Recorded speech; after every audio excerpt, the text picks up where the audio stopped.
Hello বন্ধুরা, আমি পিঙ্কি। আমার চ্যানেলে নতুন একটা ব্লগে তোমাদের জানাই অনেক অনেক অনেক স্বাগত। আশা করছি তোমরা যে যেখান থেকে আমার ব্লগ দেখছো সবাই খুব ভালো আছো। আমি আমার পরিবার নিয়েও ভীষণ ভালো আছি। আজ হলো সানডে। সানডে মানেই হচ্ছে ছুটির দিন। আর আজকে না ঘুম থেকে উঠতে উঠতে বেশ বেলা হয়ে গেছে, প্রায় 6টা বাজে। আর উঠে দেখি আকাশের মুখ আজকেও ভার। কাল মনে হয় সারা রাত ভীষণ বৃষ্টি হয়েছে।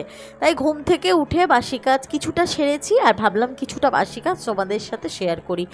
এই দিকের জানলাটা খুলে দিকে ড্রয়িংয়ের এত সুন্দর পরিবেশ দেখা যায় না, আমার মনে হয় যেন ঘন্টার পর ঘন্টা সে সবুজ গাছের দিকে তাকিয়ে বসে থাকি। ভীষণ ভালো লাগে জানো তো, যখন একা থাকি, মেয়ে বর অফিস যায়, মেয়ে স্কুলে যায়, আমি সারাক্ষণ এই জায়গাটায় বসে পেছন দিকের গাছগুলো দেখতে থাকি। এদিকে কথা বলছি তোমাদের সাথে, আর দেখো বাসি ঘর দোর পুরো ঝাড় দিয়ে নিচ্ছি। প্রথমে ডাইনিংটা ঝেড়ে নিলাম, আর মেয়ে যেহেতু এখনও ঘুমোচ্ছে ওই জন্য বেডরুমটা না এখনও ক্লিন করা হয়নি। মেয়ে ঘুম থেকে উঠলে পরে করব। আগে রান্নাঘর, ডাইনিং আর তোমার সিঁড়ির তলাটা ভালো করে করে ঝাড় দিয়ে নিচ্ছি। প্রতিদিনের শত ব্যস্ততার মধ্যেও আমরা যদি গৃহিণীরা, যারা হাউস ওয়াইফ, তারা যদি, বা যারা গৃহিণী বলছি, তারা যদি কিছু সংসারের নিয়ম ফলো করি না, তাহলে দেখবে সংসারের লক্ষ্মীশ্রীটা কিন্তু বজায় থাকে, সংসারে আয় উন্নতি হয়। আমি যেগুলো করে ভীষণ ফল পেয়েছি। সকালবেলা উঠে যেমনি বাসি ঘর ঝেড়ে নিয়ে বাসি জামা কাপড় ছেড়ে নেওয়া, তারপর হচ্ছে মেন দরজা একটুখানি জল ছিটিয়ে দেওয়া, এতে কিন্তু মা লক্ষ্মী ভীষণ সন্তুষ্ট হয়। তারপরে এদিকে দেখো রান্নাঘরে চলে এসেছি। আজকে যেহেতু সানডে, সানডে মানেই চিকেন হবে, তার জন্য চিকেনের আলুগুলো একটুখানি কেটে সিদ্ধ বসিয়ে দিলাম। আর মেয়ে তো এখনও ওঠেনি, তাই বাবাই আর আমার জন্য একটুখানি চা করে নিলাম। চা করে নিচ্ছি। এদিকে আমি না সকালবেলা উঠে যতই বেকারি বিস্কুট দিয়ে চা খাই না কেন, এমটি স্টমাকে কিন্তু একটা মেরি বিস্কুট খাই। কারণ যে বেকারি বিস্কুটটা যেহেতু দেখবে একটু তেল তেল দিয়ে তৈরি হয়, তো এমটি স্টমাকে যদি একটুখানি বেকারি বিস্কুটটা খেয়ে নিই, মেরি বিস্কুটটা, তাহলে বেকারি বিস্কুটটা খেলে আর গ্যাস অম্বলের কোনো সমস্যা হয় না। এদিকে বাবাই আর আমি খাওয়া দাওয়া করছি, আর আমাদের সারাদিনের বিভিন্ন রকম আলাপ আলোচনা করে নিচ্ছি। স্বামী স্ত্রীর মধ্যে এইটুকু টাইম না দেখবে যদি তোমরা স্পেন্ড করো, দেখবে তে সম্পর্কও ভালো থাকে। আর বিভিন্ন ব্যাপারে বাবাই আমার মতামত নিচ্ছিল, আমিও বাবাইকে বিভিন্ন কথাবার্তা জানাচ্ছিলাম। যাই হোক, চাটা তো খাওয়া হয়ে গেছে, ওদিকে ভাতটাও বসিয়ে দিয়ে এসেছি। আর এদিকে এবার মেয়েকে ঘুম থেকে তুলে দিলাম 8:45-টার মধ্যে। কারণ রবিবার দিন যেহেতু ওর কম্পিউটার থাকে, ওকে তো তাড়াতাড়ি উঠতেই হয়। নইলে মেয়ে একটু আধটু বায়না করে যে মা আজকে 8টায় উঠবো, কিন্তু 8টায় উঠে 8:30-টার মধ্যে কম্পিউটারে যাওয়া খুব অসুবিধে হয়ে যায়। এদিকে আজকে সানডে বলে বিছানার চাদরটা একটু চেঞ্জ করে দিলাম। মেয়েকে বানিয়ে দিয়েছিলাম কফি, তা ও তো খেতে এত তাড়াহুড়ো করছে যে ওর নাকি খাবার সময় নেই। তা অযথা আমি বললাম দাঁড়া, আমি কফিটা একটুখানি ঠান্ডা করে দিই। আর ঠান্ডা করে দেওয়ার আগে আমি একটুখানি খেয়েও দেখলাম খুব বেশি কিন্তু গরম নেই। যাই হোক, ও একটু একদম পুরো জলের মতনই কফি খাবে। এদিকে মেয়ে রেডি হয়ে নিচ্ছে কম্পিউটারে যাবে বলে, আর ওর বাবা ওকে দিতে যাবে বলে বাইক বার করছে। বাইক বার করার পর বাবাই মেয়েকে দিয়ে আসার পর যাবে বাজারে। মেয়ে রেডি হয়ে বেরিয়ে গেল। এরপর আমার কাজ হচ্ছে রান্নাঘরে গিয়ে ঝটপট তাড়াতাড়ি কাজকর্ম সেরে নেওয়া। কৃষ্ণা আচার্যি তোমার কমেন্টসে বলেছো যে তুমি তোমার ঘরদোর ভীষণ পরিষ্কার রাখো। থ্যাংক ইউ দিদিভাই তোমাকে এই কমেন্টসটা করার জন্য। দেখো, আশা করি নিজের হাতে, একার হাতে যেটুকু সম্ভব কাজ করে পরিষ্কার করে রাখার। এবার বাকি বার্তা, তোমরা আমাকে এতটাই ভালোবাসো, প্রত্যেকটা ভিডিওতে কমেন্টস করো, এর জন্য অসংখ্য ধন্যবাদ। আশা করি তোমরা তোমাদের নিশ্চয়ই পাশে থাকবে।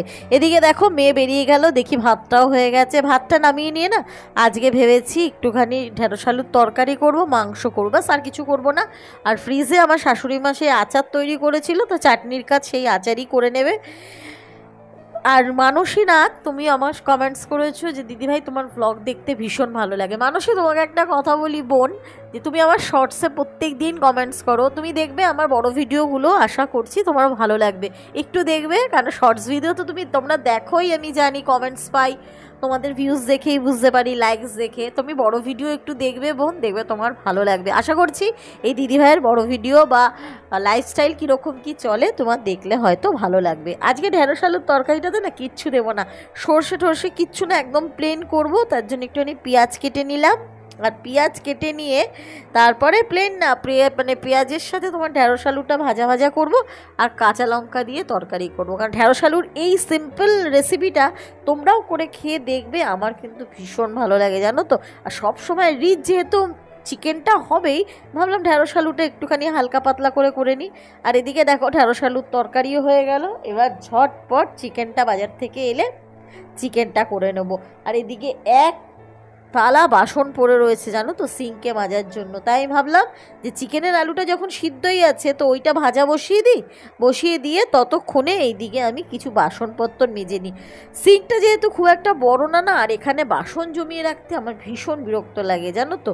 আমার মনে হয় সময়ের কাজ সময়ে করে নিয়ে তারপর আমি বসে থাকি অন্যান্য কাজগুলো সারি, তাহলে আমার এদিকে তাড়াতাড়ি হয়। আজকে যেহেতু সানডে প্রচুর কাজ বাবাই বাড়িতে আছে, সারা সপ্তাহে টুকটাক এটা সেটা ওকে বলতে হবে কি করতে হবে না করতে হবে। মেয়ে কম্পিউটার থেকে এসে ওর আবার যেহেতু প্রজেক্ট দিয়েছে স্কুলে, সেই প্রজেক্টে ওকে হেল্প করতে হবে। মানে সানডে দেখতে লাগে যে ছুটির দিন, তবে যারা ওয়ার্কিং তাদের ছুটি, আমাদের গৃহিণীদের কিন্তু কোনো সানডে স্যাটারডে বলে কিচ্ছু হয় না। এদিকে দেখো মাংসের আলুগুলো মোটামুটি ভাজা ভাজা হয়ে গেছে। এরপর আমি একটা কাজ করব জানো তো, রবিবার দিন আমি আমার সারা সপ্তাহের পরিশ্রম বাঁচানোর জন্য আমি একটা কাজ করি। এটা হচ্ছে সারা সপ্তাহ তো আদা রসুন লাগেই বাটা আমার রান্না করতে, তো প্রত্যেক দিনের বাটা প্রত্যেক দিন বাটার থেকে আমি বেশ কিছুটা আদা, জিরে আর রসুন একসাথে ভালো করে পেস্ট করে রেখে দিই। তাহলে কি আমার সময় সারা সপ্তাহ অনেকটা বাঁচে জানো তো। সেই সময়টা বাঁচলে আমি অন্য কাজ করতে পারি, তার জন্য একসাথে পেস্ট করে রেখে দিই। যখন তরকারি দরকার থাকে বার করে করে সেই পেস্ট দিয়েই আমার রান্না হয়ে যায়। আর বিশ্বাস করো এই এক সপ্তাহ যে আমি মশলা করে রেখে দিই, আমার কিন্তু কোনোভাবে কোনো নষ্ট হয় না। মশলা ফ্রিজেই থাকে কিন্তু কোনোভাবে নষ্ট হয় না। আর এদিকে বাজার থেকে চিকেনটাও এনে দিয়েছে বাবাই। আজকাল না চিকেনের আর ঝোল আমার একদম খেতে ইচ্ছে করছে না, তার জন্য কি করলাম ভাবলাম চিকেনটাকে আজকে একটুখানি কষা কষাই করব। এদিকে যেহেতু সানডে, আজকে তো একটা হেয়ার কেয়ারের ডেট থাকেই, মেয়েকে কি করলাম একটুখানি এগের হোয়াইট পোর্শনটা ভালো করে ম্যাসাজ করে দিলাম, আর আমিও ভালো করে চুলে লাগিয়ে নেব জানো তো। আচ্ছা, আয়ুষ শেয়ার বলে একজন কমেন্টস করো যে তোমার ব্লগ দেখতে খুব ভালো লাগে। থ্যাংক ইউ গো, তোমরা যে এতটা সময় মানে বার করে আমার ব্লগগুলো দেখো, এর জন্য তোমাদের অসংখ্য ধন্যবাদ। তা আজকেও তো আমার সানডেটা এইভাবেই কাটলো বন্ধুরা। আর তোমাদের যদি আমার ভিডিওর একটুও ভালো লেগে থাকে চ্যানেলটাকে সাবস্ক্রাইব করে কিন্তু পাশে থেকো, আর একটা লাইক দিয়ে দিও, আর বেল ঘন্টিটা অতি অবশ্যই বাজিয়ে দিও। আর তোমাদের থেকে একটা কমেন্টস আমি কিন্তু ভীষণভাবে আশা করি। আজকে তবে এই অবধিই থাক, দেখা হচ্ছে পরের ভ্লগে, ততক্ষণের জন্য টাটা।